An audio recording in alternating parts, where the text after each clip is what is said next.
Majlis yang saya hormati, pihak lembaga pentadbir, warga kerja dan para sukarelawan Masjid Al-Istiqamah, tuan-tuan guru, para alim ulama, para habaib, khususnya para ibu-ibu, mudah-mudahan dirahmati Allah sekalian.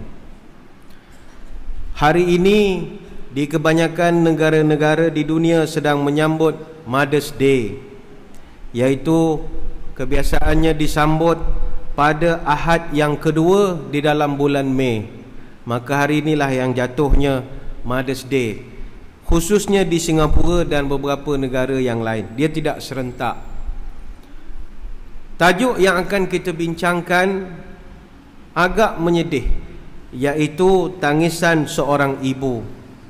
Tak kiralah apa saja yang kita panggil mak kita, sama ada ibu, mak, mama, umi, amma, apa sajalah istilah yang kita gunakan, mereka semuanya adalah seorang ibu yang wajib kita hormati. Namun hari ini terlalu ramai anak-anak yang kita panggil anak yang derhaka, persis kisah si tanggang, yang mana dia lebih mengutamakan orang lain berbanding dengan ibunya sendiri. Ketahuilah bahawa derhaka kepada ibu kita bukannya satu kesalahan kecil, ianya adalah dosa yang sangat besar. Pernah satu ketika dalam satu hadis, Abu Bakrah radhiyallahu anhu menceritakan, ada satu saat Nabi sampai 3 kali mengulangi ayat yang sama, ala unabbiukum bi akbaril kabair, maukah kamu aku ceritakan satu amalan yang dosanya sangat dosa besar, sangat besar sekali dosanya? Jawab sahabat, qulna bala ya Rasulullah, of course kami mahu wahai Rasulullah. Apakah perbuatan tersebut? Qala al-isyraku billah wa uququl walidain. Pertama, kamu syirik kepada Allah. Yang kedua, kamu derhaka kepada ibu kamu. Hadis sahih riwayat Imam Bukhari. Justru itu, kalau mana-mana anak yang telah menjadikan ibunya menangis, maka dia telah melakukan dosa yang amat besar, iaitu undutiful to one parents. Itu adalah satu yang dia panggil sebagai the biggest of the great sins, salah satu daripada dosa-dosa yang sangat besar. Kita perlu ingat bahawa ibu kita, sama ada kita suka atau tidak kepada dia, syurga kita duduk bawah kaki dia. Al-jannatu tahta aqdamil ummahat. Ini adalah kata-kata hikmah. Sesungguhnya syurga itu di bawah tapak kaki ibu-ibu kita. Ada orang dulu bilang ini hadis, tapi setelah dibuat kajian mendalam, hadis ini yang lebih tepat, dia dalam bentuk terma yang lain.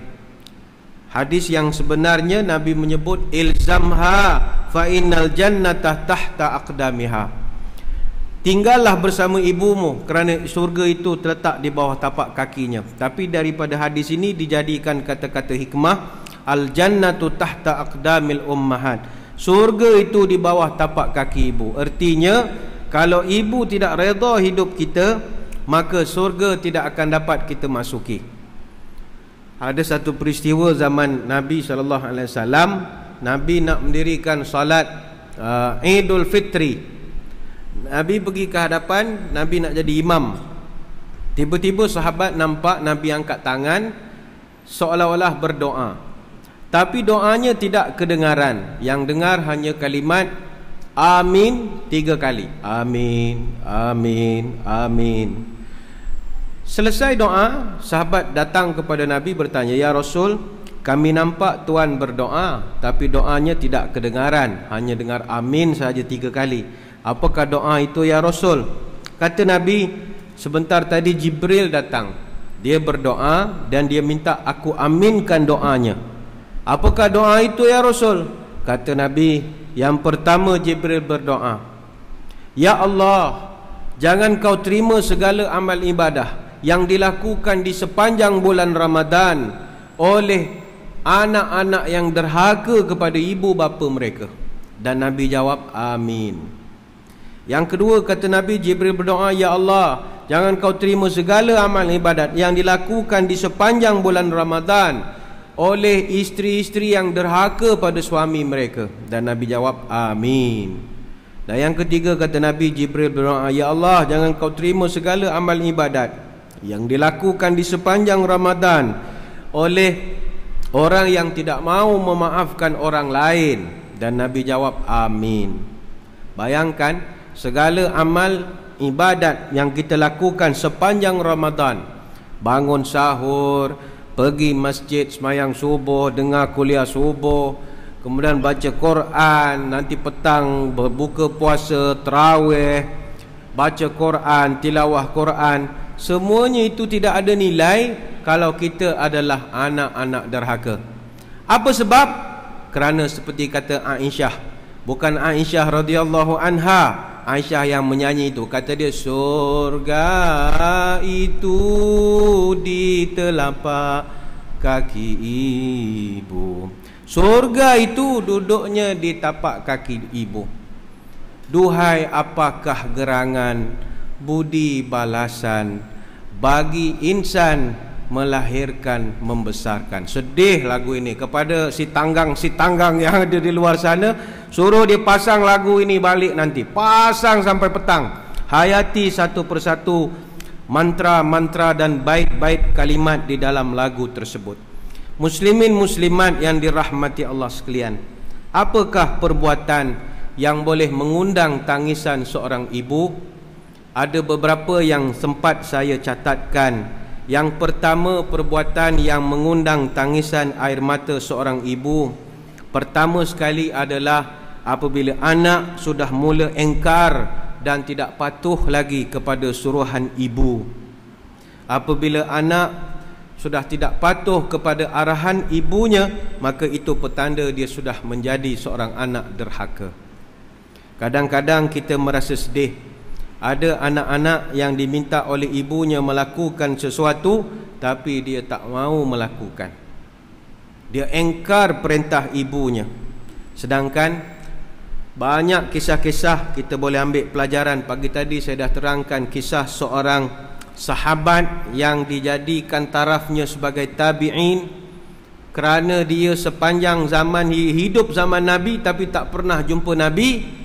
Dek kerana dia sibuk menjaga ibunya.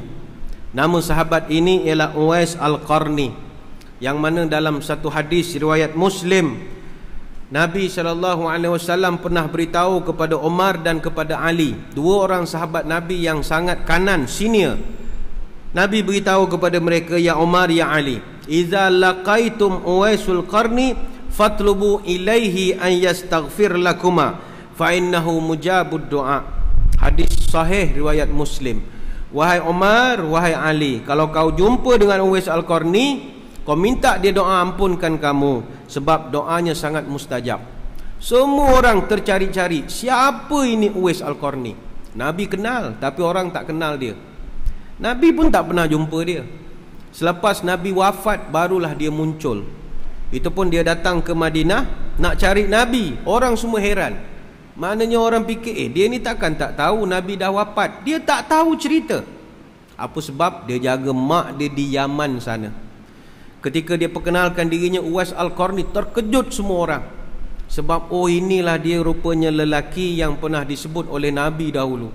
Datang Omar, datang Ali minta doa. Wahai Uwais, doakan aku. Kata Uwais, saya ni bukan ustaz, saya bukan kiai, saya orang kampung jaga kambing saja. Kata Omar, wahai Uwais, walaupun kamu tidak terkenal di dunia, tapi nama kamu terkenal di kalangan penduduk langit kerana khidmat kamu kepada ibu kamu. Al-khidmatu izihtaja. Justru kepada anak-anak sekalian, kalau mak menyuruh melakukan sesuatu, lakukanlah. Misalnya mak minta tolong kita pergi ke kedai beli gula misalnya, pergilah walaupun sedang tengok rancangan yang kita minati. Kalau mak suruh melakukan sesuatu, buatlah. Jangan sampai dia menitiskan air matanya. Tangisan seorang ibu. Itu yang pertama. Yang kedua, perbuatan yang boleh menjadikan anak kita ini dipanggil anak derhaka, ialah yang kedua, bila bercakap kasar dengan ibu bapanya, kasar percakapannya. Seorang anak, kata Imam Abu Lais As-Samarkandi, wajib seorang anak at-takallum ma'ahum bil-lain. Apa artinya? Wajib seorang anak bercakap dengan parentsnya bil-lain. Lain ini maknanya lemah lembut. Lemah lembut. Tuan-tuan yang biasa tengok protokol, kalau kami di Malaysia, protokol untuk sultan kuat. Kalau dengan raja, dengan sultan, kita ada cara percakapan kita. Tak boleh UI, tak boleh. Dengan tuanku kita ada cara nak bercakap. Ampun tuanku, beribu-ribu ampun, sembah patik, mohon diampun, patik pacal yang hina, mohon menghadap sembah bagi merapak. Macam-macam lah ayat, macam cerita-cerita hitam putih zaman dulu lah. Itu nak bercakap dengan raja bil-lain. Samalah dengan mak bapak. Itulah yang kita dikehendaki. Kalau boleh dengan ayah kita ini, wahai ayahandaku yang dikasihi, ayahanda begitu cantik dan indah sekali pada pagi ini, dengan penampilan yang begitu hebat sekali, wahai ayahanda yang mulia. Bolehkah anak anda memohon kurang lebih $5 untuk anak anda pergi makan roti prata dan telur mata? Terima kasih wahai ayah anda.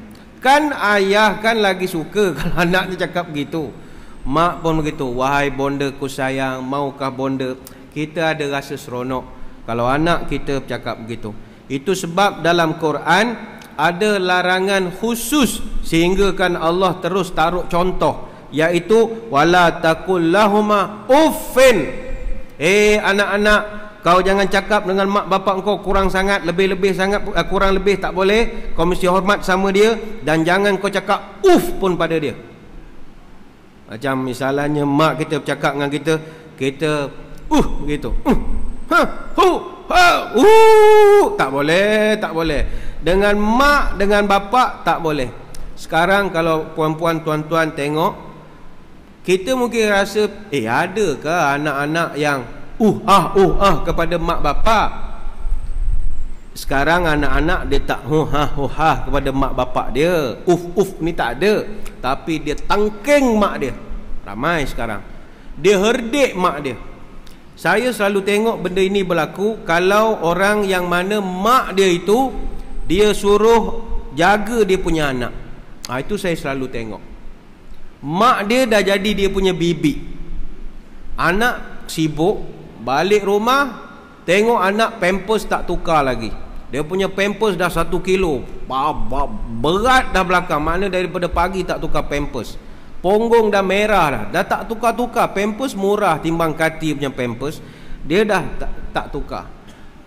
Anaknya balik tengok dia punya mak tak tukar lagi pampers cucu dia. Dia marah dia punya mak. Mak ni cuba tengok daripada pagi ni habis nak pergi klinik, nanti kenalah eczema. Dia boleh marah mak dia. Apakah dia ingat mak dia tu bibi dia? Tidak. Itu sebab kepada ibu-ibu sekalian, hati-hatilah. Walaupun niat kita nak menolong, menjaga cuculah kalau bahasa kita sekarang ya, nak menjaga cucu-cucu, tetapi jangan sampai apa yang pernah dinyatakan oleh Nabi. Antara tanda kiamat, iza waladatil mar'atu rabbataha. Antara tanda nak kiamat ialah seorang anak melahirkan majikannya sendiri. Dia lahirkan dia punya bos sendiri. Dia dah tua, sepatutnya dia boleh tenang duduk di rumah, pergi ke Mekah, pergi masjid, gentel tasbih, tapi dah dapat tugasan baru, jaga cucu. Tidak salah jaga cucu, tapi dah jadi anaknya kita itu dah jadi majikan kita. Kalau adalah di sini anak-anak yang menjadikan mak bapaknya itu sebagai bibi dan juga babu di rumah dia, khadam di rumah dia, hati-hati. Kita khawatir nanti kalau mak bapak kita ada buat salah, lupa nak kemas dapur kah, lupa nak angkat kain ke washing machine kah, lupa nak angkat jemuran kah, lupa nak tukar pampers anak kita kah, lalu kita marah pada mak kita. Tak boleh. Menitis air mata ibu itu haram masuk surga kita nanti. Hati-hati. Lebih baik cari bibi Indonesia betul lah, duduk rumah kita, bayar je sajalah. Mak kita, kita kasih duduk singgah sana paling mulia. tak payah jaga cucu. Kesianlah, masa kecil jaga kita, dah besar jaga anak kita pula. Banyak cantik kau punya muka, tiap tak pernah nak relax lah orang tua tu, asyik jaga budak saja kerjanya. Jangan. Saya teringat satu kisah ni saya dah ceritakan di Masjid Khalid, tentang ada seorang lelaki Bani Israel, yang mana dia ini diceritakan kisah beliau oleh Nabi SAW, yang mana dicatatkan oleh Imam Muslim di dalam sahihnya, hadis ke 2550, kitab Al-Bir Wassalah wal Adab. Imam Muslim mencatatkan satu hadis tentang peristiwa Nabi bercerita kepada sahabat tentang kisah seorang lelaki bernama Juraij. Juraij ini, dia ini difitnah hanya kerana dia tidak cakap baik-baik kepada mak dia aja. Hati-hati. Juraij ni cerita dia panjang, saya ringkaskan begini. Juraij ini dia seorang ustaz lah, ustaz muda, bujang lagi, mengajar di mana-mana, pergi ceramah syarahan. Dia duduk dengan mak dia, bujang duduk dengan mak dia. Sebelah rumah mereka dia buat satu macam surau lah, untuk dia nak ibadat qiyamul lail malam-malam. Jadi tiap-tiap hari dia ibadat. Pada satu hari,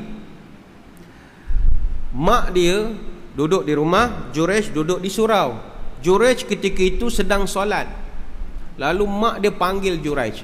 Juraij, oh Juraij. Mak dia panggil Juraij. Juraij rupanya ketika itu sedang solat sunat.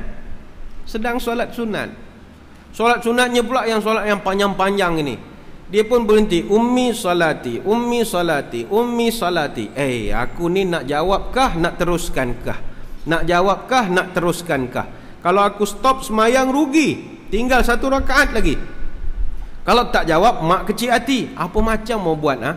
Tak apalah, aku kau tim nantilah, lepas semayang aku explain. Rupanya mak dia semasa panggil, hati dah kecil. Juraij panggil tak jawab.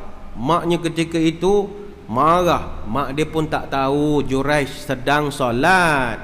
Seorang ibu lah tanya kepada mana-mana mak, kalau tahu anak semayang kita marah tak? Kita tak marah lah.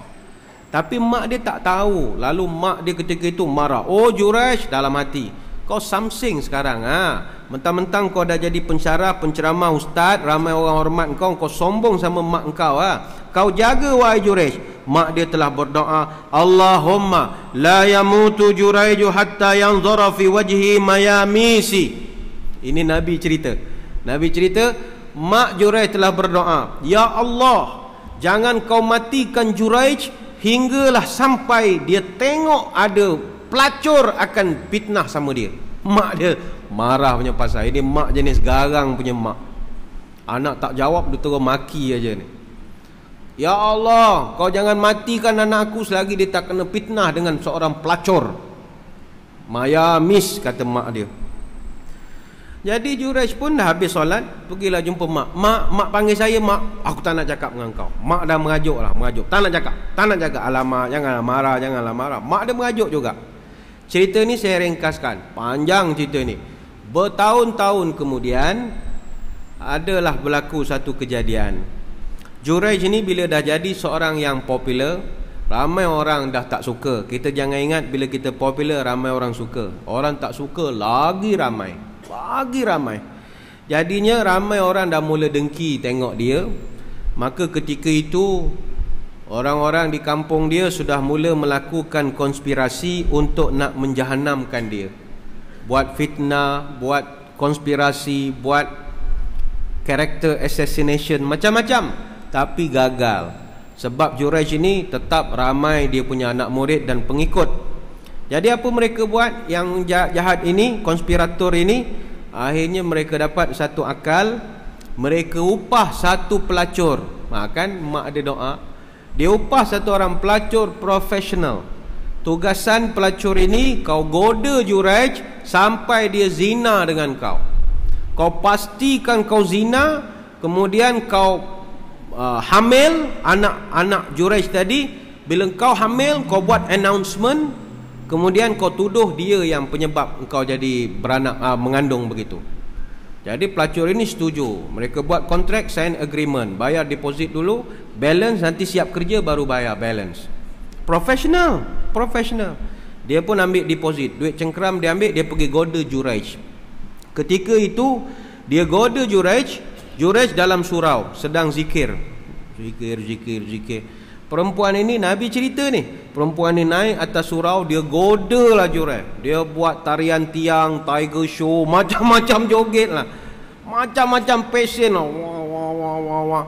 Juraij steady aja, zikir lagi, subhanallah.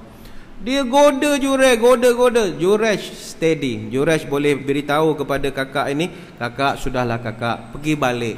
Saya lagi nak ibadat, pergi balik ya. Ini haram pekerjaan begini, ini rumah Allah. Baliklah kakak ya, ingat pada Allah. Perempuan ni dia masih ya, dia profesional. Deposit dah ambil, kerja mesti selesai. Dia joget lagi lah, joget. Nabi cerita, perempuan ini dia goda Juraij hatta uryanun talik. Apa artinya? Dia goda daripada berpakaian sampai tidak ada seurat benang pun pada badan dia. Dia boleh bertelanjang dalam surau. Nak goda Juraij ni memang iman dia kuat betul. Kakak pakai balik baju, pergi balik kakak, saya lagi mau ibadat. Perempuan ni heran, kau ni betul orang ke bukan? Kau takkan tak tergoda dengan aku ni first class punya tau, gini dia cerita. Juraij bilang, pergi balik je lah kakak, saya lagi ibadat. Perempuan ini dia profesional, kecewa dia. Duit dah ambil, kerja tak selesai, kontrak dah sign, salah. Jadi dia pun kata, aku mesti selesaikan tugasan aku. Dia pun pergi ke hujung kampung. Dia cari, dia jumpa satu orang lelaki. Lelaki ini pengembala kambing. Dia bercakap-cakap sikit 5-6 minit, terus zina. Tak payah goda-goda lah, pengembala kambing senang aja mau goda. Tak payah buka baju pun jalan. Terus zina. Bila sudah zina, mengandung anak haram. Kerana mengandung, dia pun buat announcement. Kan ikut kontrak. Tuan-tuan, kenal tak sama Juraij? Kenal. Baik atau tidak? Baik. Mau tahu atau tidak? Ini perut, ini gara-gara dia. Semua orang terkejut. Astaghfirullahalazim, betulkah ini Juraij yang lakukan? Ya, siapa lagi, ini Juraij punya pekerjaan. Panggil Juraij, dihadapkan ke mahkamah. Juraij mengatakan, saya tidak mengaku, saya tidak lakukan perbuatan sebegini. Panjanglah ceritanya, panjang. Ini Nabi, kalau tuan-tuan buka hadis Muslim ini, 3-4 muka surat cerita dia, panjang betul. Kemudian dipendekkan cerita, Juraij mengatakan kepada hakim, beginilah, untuk adil, tunggu perempuan ini bersalin, nanti saya akan buktikan ini bukan anak saya. Okeylah, kata hakim, kita tunggulah perempuan ini bersalin. Hari ditunggu sudah tiba. Bila lahir saja baby, Juraij pegang budak ini, dia letakkan jarinya pada antara dada dengan perut di tengah-tengah. Nabi mengatakan, Juraij telah bercakap dengan budak ni, ya babusu man abuka. Baby, siapa anak engkau? Dia boleh tanya baby. Ketika itu mukjizat ataupun karamah berlaku. Baby ni boleh cakap, qala ra'il ghanami, bapak saya pengembala kambing dah. Dia boleh jawab. Juraij pun bilang, korang sama tengok, aku tak buatlah ini kerja, ini gembala kambing punya kerja. Selamatlah Juraij daripada dipitnah. Baby boleh bercakap. Sebab itu dalam satu hadis daripada Abi Hurairah radhiyallahu anhu, Nabi pernah menyatakan, lam yatakallam fil mahdi illa salasatun. Dalam dunia ni, budak, baby semua tak boleh bercakap, kecuali 3 baby saja boleh bercakap, kata Nabi. Pertama, Isa alaihissalam. Hadis ni panjang, saya ringkaskan. Yang pertama, Nabi Isa alaihissalam. Yang kedua, kata Nabi, yang kedua kata Nabi, wa kana fi bani Israel rajulun yuqalu lahu Juraij. Ini anak dalam peristiwa Juraij yang baru saya ceritakan tadi.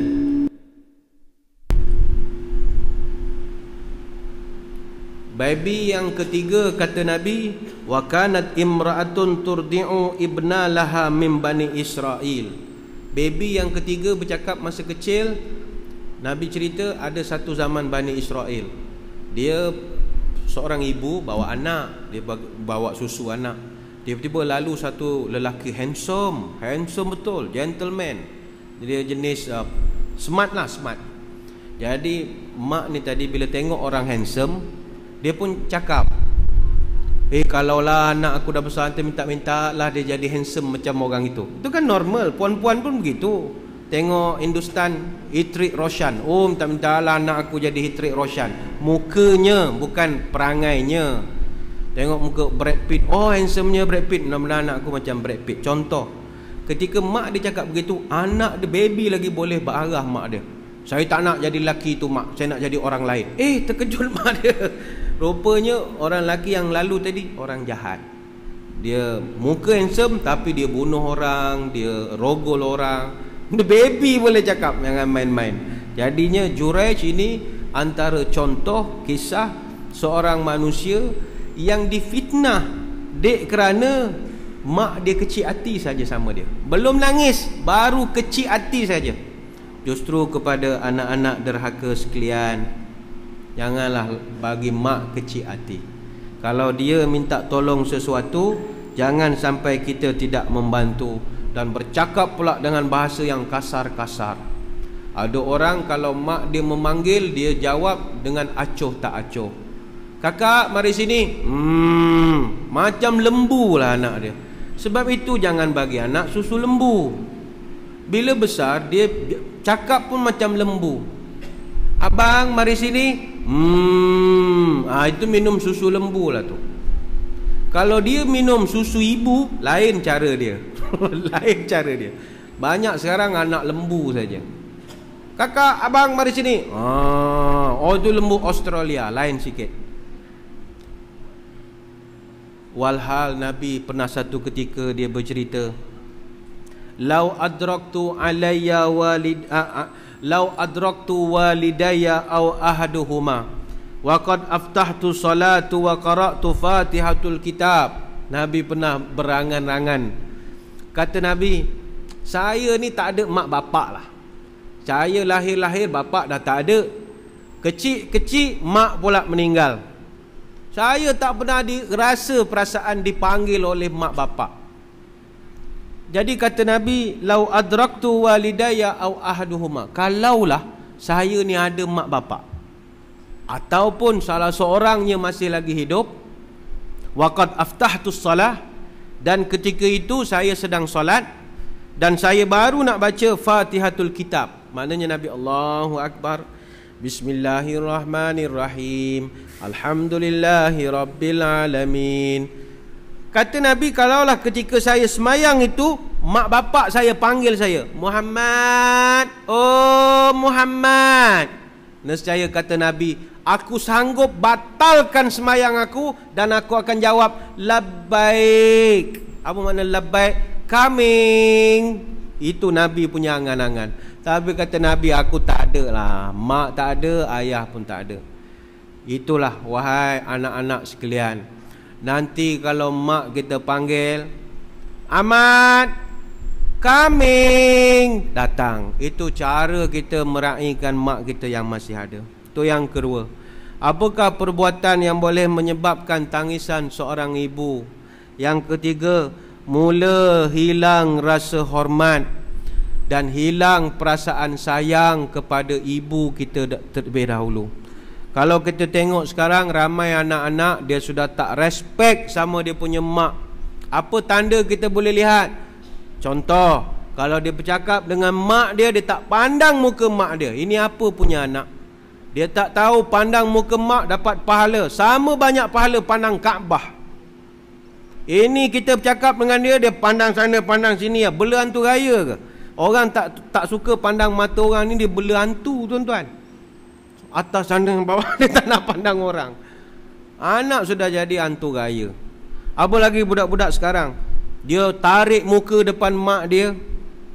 Mak dia tak nak beli sesuatu, tarik muka. Ini anak derhaka. Anak ni biadab namanya. Nak beli iPhone 5, dia ingat mak dia cop duit ke? Mak dia pakai Nokia 3310, lagi dia mau minta tu. Apa jasa apa dia? Oh, dia pun masam muka, marah sama mak. Ini dia sudah tak respect sama mak dia. Apalagi contoh budak-budak sekarang, Dia tunjuk rasa tak minat dengan apa yang mak bapak dia buat. Mak bapak dia buat sesuatu, sepatutnya tunjukkanlah minat. Contoh ayah kita ukir sabun ke, kan sekarang orang pencen tak ada kerja, sabun tu dia boleh ukir-ukir jadi bunga. Tunjuk ke anak, cantik tak abah buat? Buang masa buat kerja begini. Patutnya abah cantiknya abah, oh ini kalau jual ribu-ribu ni. Kan happy orang tua kita ya. Dia tak appreciate apa yang mak bapak dia buat. Atau mak dia memasak sesuatu, patutnya walaupun maknya sekadar masak singgang dengan telur dadar sempena Mother's Day, tapi bila makan tengah hari nanti, oh mak sedapnya mak, oh ini lauk paling sok sekali lah, makan lagi. Apa sebab? Dia rasa besar jiwa bila anak dia tunjuk perasaan begitu. Apa lagi? Ada orang sekarang kita tengok anak-anak, dia ejek mak bapak dia sendiri. Dia boleh ejek mak bapak dia. Dia kumpul dengan saudara mara, sepupu-sepupu, dia boleh buat, dia tiru perangai bapak dia, tunjuk bagi orang ketawa. Ini apa punya anak ini macam?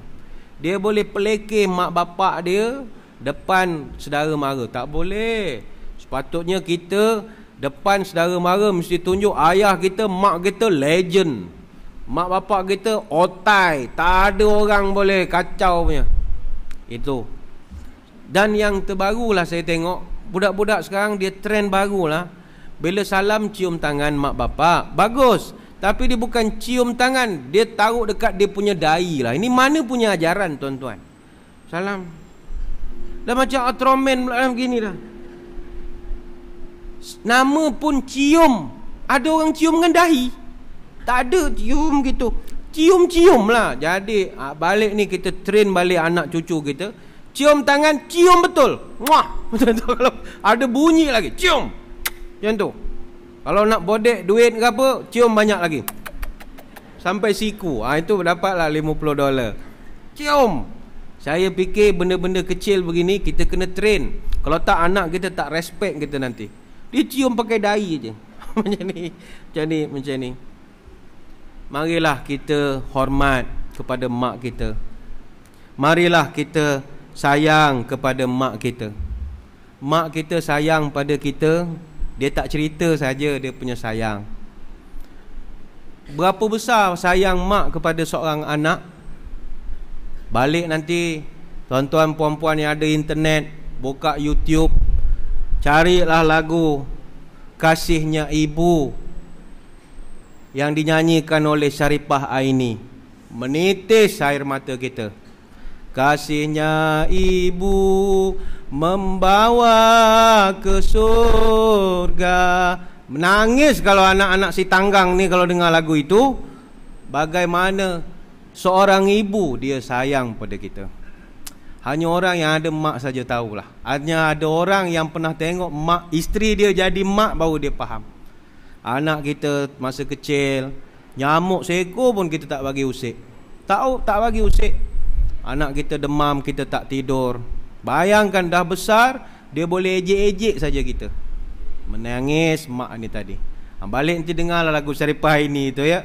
Kasihnya ibu membawa ke surga, kasihnya saudara masa berada saja. Saudara sayang kita, time kita dapat duit saja. Tapi mak kita sayang kita tak kira. Apa pun anak dia, dia tetap sayang kita dunia sampai akhirat. Sayang pada mak. Jangan tak respect pada mak. Seterusnya, yang keempat, apakah bentuk-bentuk perangai yang boleh menjadikan mak menangis?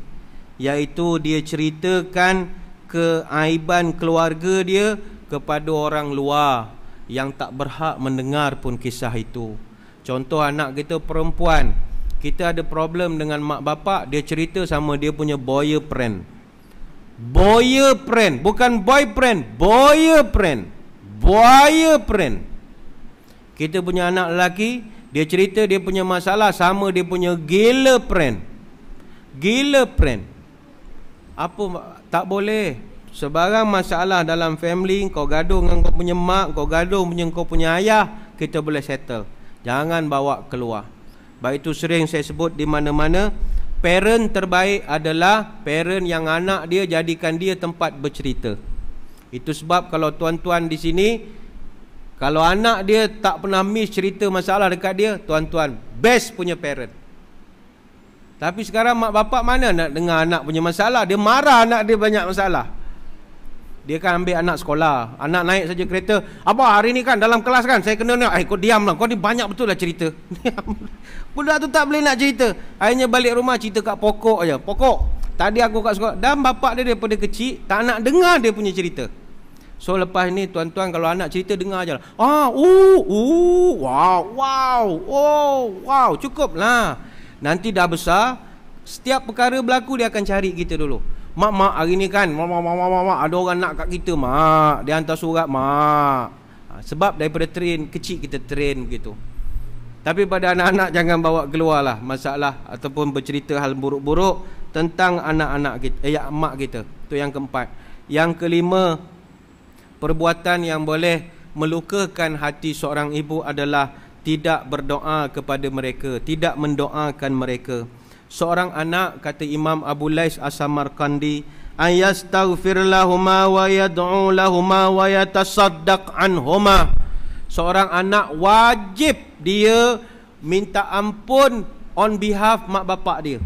Dia wajib berdoa kepada mak bapaknya dan bersedekah on behalf mak bapak dia. Ini kata Imam Abu Lais As-Samarqandi di dalam kitab Tanbihul Ghafilin.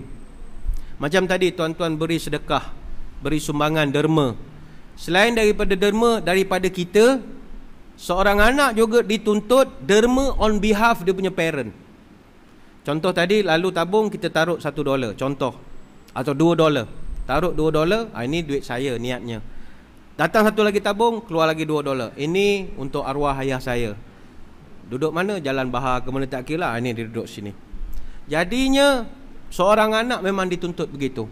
Sentiasa dituntut untuk dia dan untuk arwah, ataupun kalau masih hidup pun tak ada masalah. Sekarang orang panggil wakaf lah, wakaf tertentu apa semua.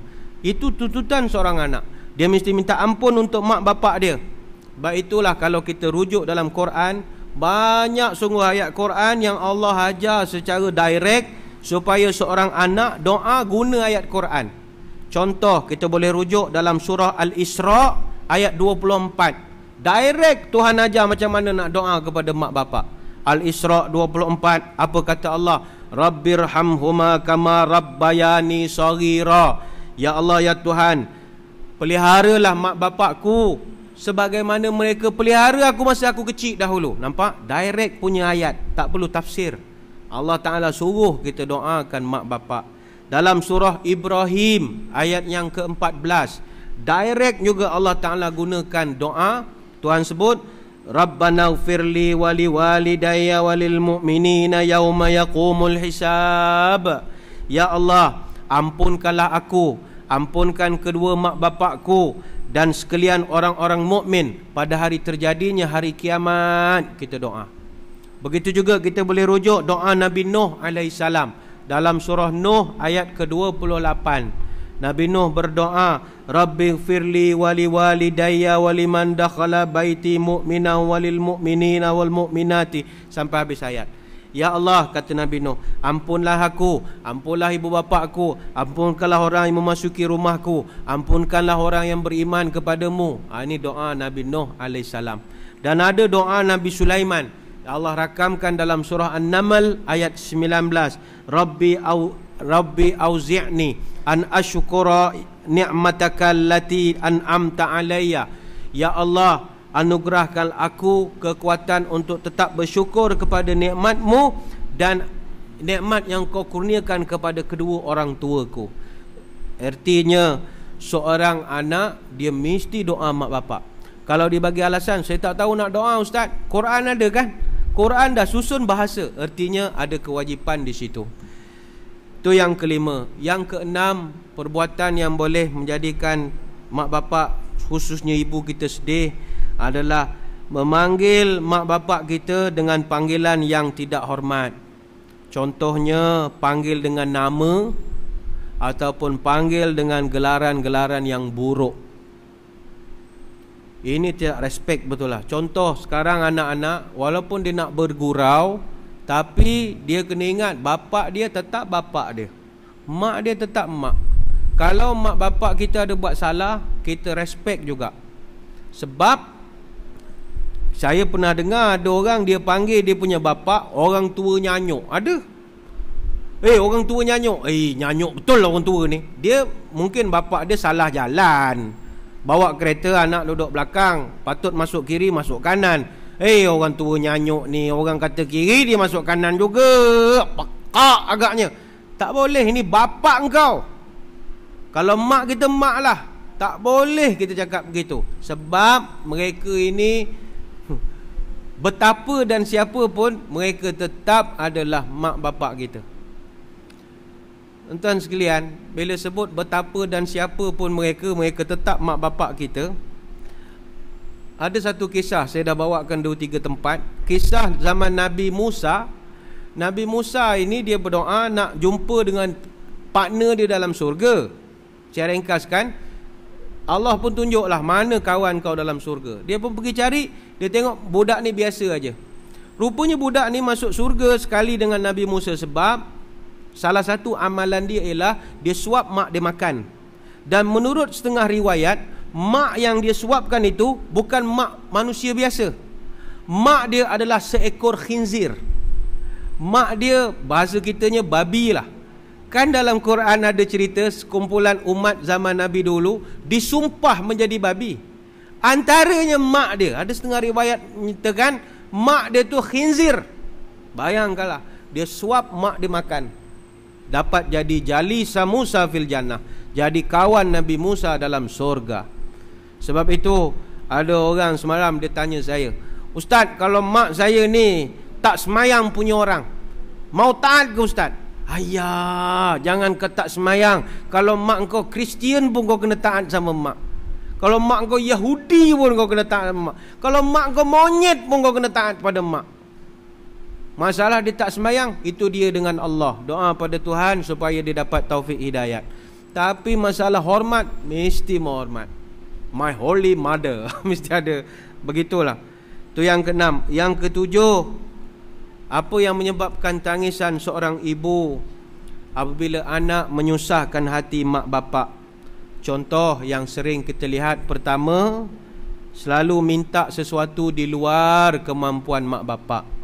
Dia minta iPhone 5 contoh tadi, mak dia pun pakai Nokia 3310, anak mau minta iPhone. Ini menyebabkan susah hati bapak atau mak. Mak bapak seboleh-boleh nak tunaikan. Maklumlah anak lulus PSLE bagus, exam dapat bagus cemerlang, dah janji kalau bagus nanti mak beli kau hadiah. Kau nak apa kau cakap, jangan terlepas cakap. Ingatkan anak dia bodoh, rupa cerdik betul. Lulus cemerlang, flying colours, jadi dia tuntut, mak sekarang saya nak tuntut saya dah dapat flying colours. Apa kau nak? iPhone 5. Mak dia fikir, susah hati orang tua itu.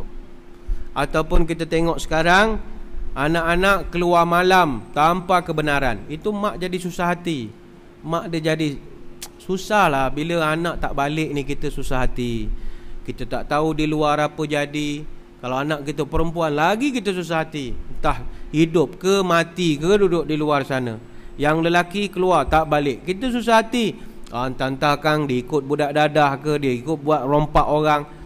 Kalau anak buat perangai begini, dia dah susahkan hati ibu bapa, berdosalah anak ini tadi. Susahkan hati. Jadi di mana pun kita berada, maklumkanlah mak kita di mana lokasi kita. Kalau boleh pakai GPS supaya mak boleh detect kita dekat mana. Oh, dia dekat Ugang. Dia Woodland jauhnya. Dia pergi ni. Mak kita tahu. Drive 14 lagi atas lagi. Orang tengok dia tahu. Ataupun masuklah adik-adik sekalian, kalau kita belajar tak sungguh-sungguh, juga mak susah hati. Jangan. Balik ni study betul-betul. Dia kalau tengok anak dia tengok TV malam exam, susah hati dia. Tapi dia tak mau cakap sajalah. Nanti beletir-beletir kan, stres, terjun bangunan pula nanti. Tapi hati dia susah, apalah anak aku ni malas baca buku, tuition dah bayar, apa lagi kurang. Jadi baca buku, belajar sungguh-sungguh. Itu yang ketujuh. Yang ke-8, tidak bersalam kepada mak bapak. Ini banyak sekarang kita tengok mak ayah kecil hati tengok perangai anak-anak. Kita dari jauh datang rumah dia, masuk rumah, dia angkat-angkat tangan gitu ya. Mak, gitu ya. Apa salah datang salam, sambut di pintu, mak apa khabar? Walaupun mak kita sekadar pergi kedai bawah saja, naik sekejap, salam lagi, jumpa salam lagi. Minta ampun, maaf apa, baru 5 minit mak turun. Sentiasa salam dan minta maaf kepada ibu. Orang kita biasanya dia salam mak dia dengan minta ampun masa bila tuan-tuan? Hari raya saja. Hari raya saja. Jadi ada 3-4 bulan lagi lah mau salam sama mak. Sekarang dia tak mau salam. Jangan, salamlah kepada mak. Yang ke-9, perbuatan yang boleh membuatkan tangisan seorang ibu ialah bila kita tak hormat sama kawan-kawan mak bapak kita. Kita punya respect. Ayah kita, mak kita ada kawan-kawan dia, angkatan-angkatan dia di Singapura ini. Sebagai anak, kita kena taat, kita kena buat baik kepada friends, kepada parents kita.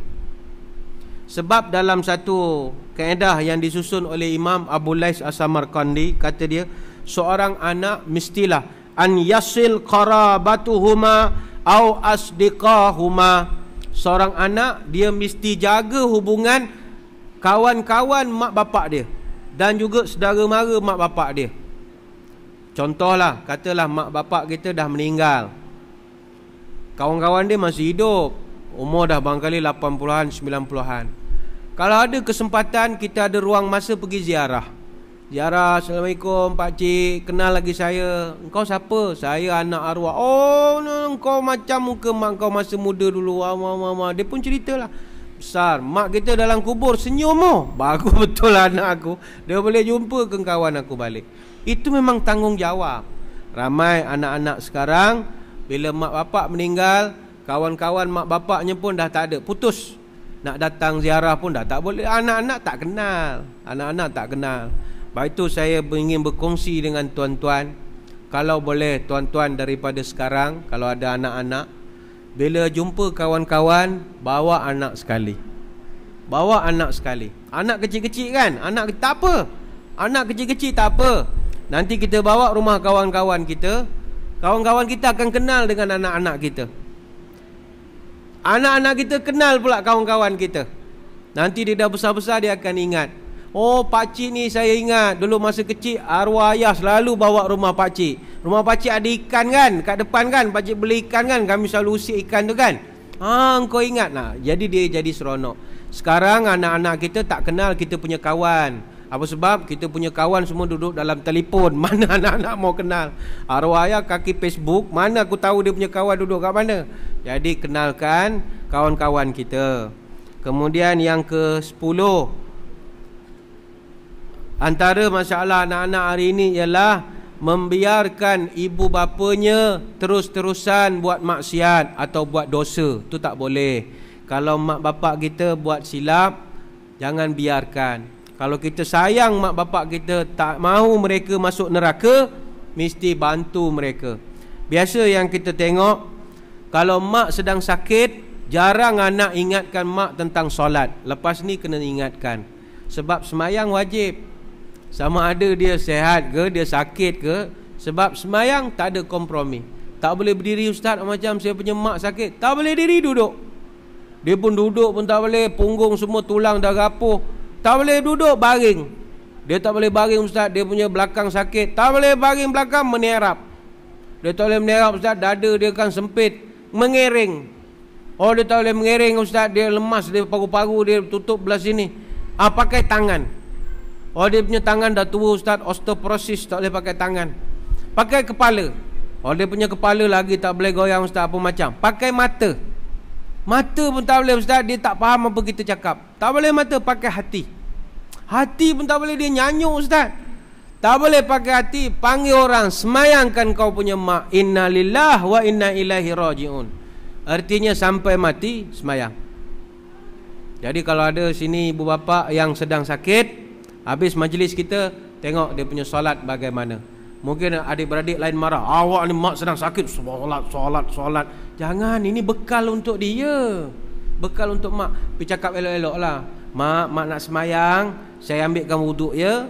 Kita pakai spray saja, tak payah pakai air. Pakai spray yang macam nak iron tu kan. Okey, muka sikit, cicit.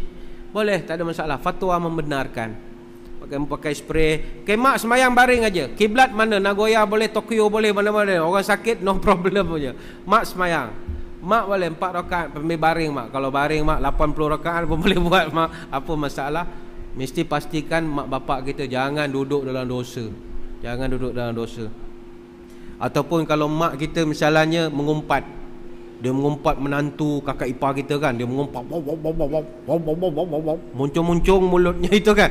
Kalau mak-mak kita kalau mengumpat mulutnya gitu kan, dia mengumpat bapak kita kan tu sikit. Seorang anak kalau sayang mak, dia mesti berhentikan mengumpat itu. Tapi jangan stop, mak jangan mengumpat berdosa, kecil hati dia.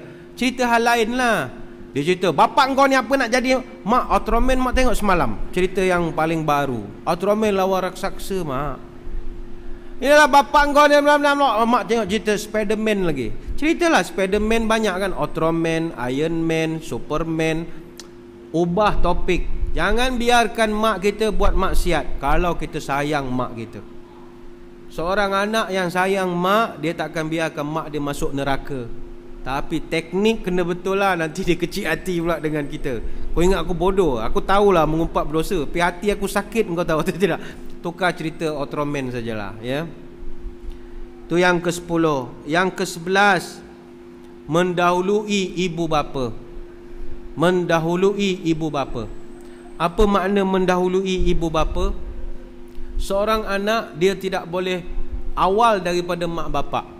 Ada satu kaedah yang diajar oleh Imam Abu Lais As-Samarqandi dalam kitabnya Tanbihul Ghafilin. Kata beliau, seorang anak mestilah al-mashyu khalfuhum. Kalau dia berjalan dengan mak bapak dia, dia mesti jalan belakang. Dia tak boleh jalan depan. Apa erti di sini? Dia mesti respect dia punya mak bapak. Mak dia number 1. Dia mesti respect mak dia nombor 1. Dia mesti jalan belakang. Kalau pergi mana, nak pergi Jucat Komplek, nak pergi Gelang Arab Street, mana-mana, kalau berjalan dengan family, jalan dengan keluarga, mak bapak kita kasih jalan depan. Kecuali dia tak tahu itu jalan, pergi London ke pergi Mekah, bukan kampung dia, itu kita depan tak apalah. Tapi kalau tempat sendiri, mak bapak, sila mak, sila bapak, jalan dulu. Kita duduk belakang. Apa buat? Jadi bodyguard. Jadi bodyguard macam Gurkha tu kan. Oh, jaga mak bapak kita. Tapi kalau naik eskalator, jangan, itu kena tukar sedikit. Kalau naik eskalator, kalau turun, itu mak bapak duduk belakang, kita duduk depan.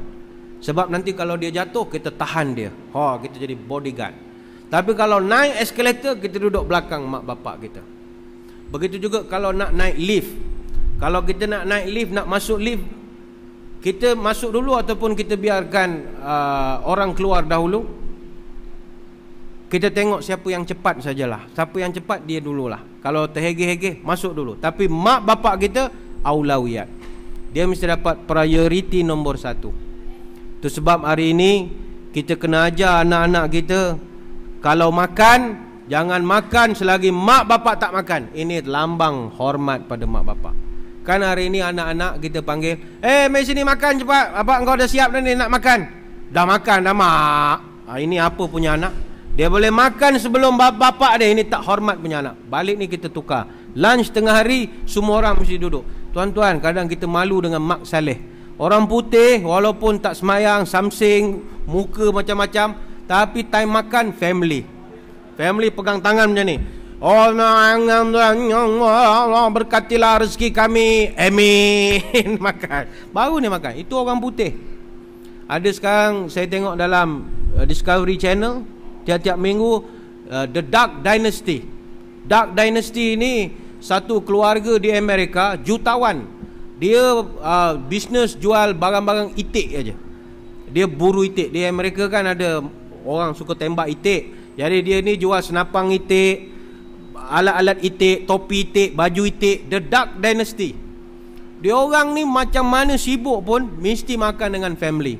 Makan meja panjang yang 12 orang punya meja. Pegang tangan doa. Oh Lord,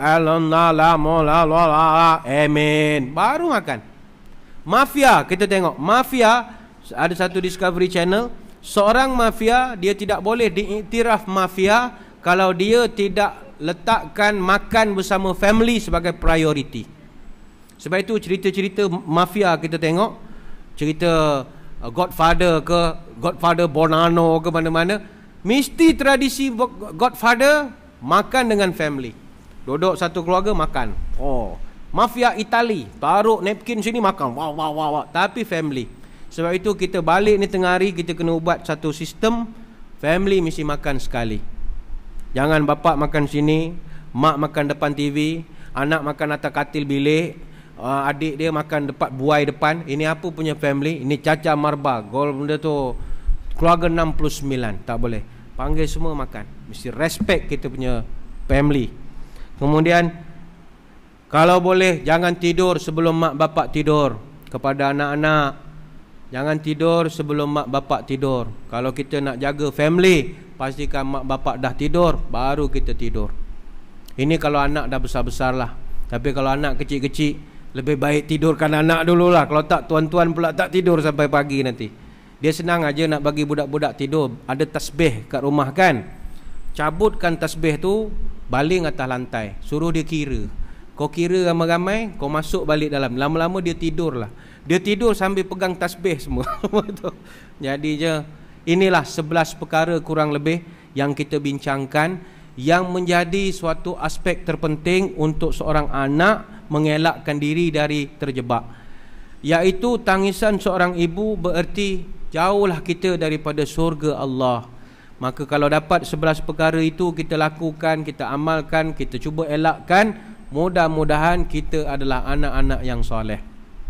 Kepada anak-anak yang sekarang sedang ada masalah dengan mak bapak, tak nak tegur, tak nak bercakap, ingat, segala amal ibadat yang kita buat, Allah tak pandang pun. Kalau mak bapak kita terbiar, tanpa kita menjaganya. Susah ustaz, saya ni dah bergaduh dengan mak bapak saya dah sebulan lebih dah. Dia tak faham-faham lah macam ni. Kita mak bapak dengan anak, kalau anak versus mak bapak, macam mana pun yang menang mak bapak. Mak bapak. Sebab mereka punya tartibul kalimat, dia punya protokol, dia duduk nombor 2 lepas taat pada Allah. Lepas taat pada Allah, taat pada mak bapak. Jadi anak-anak dia tak akan menang sampai bila-bila.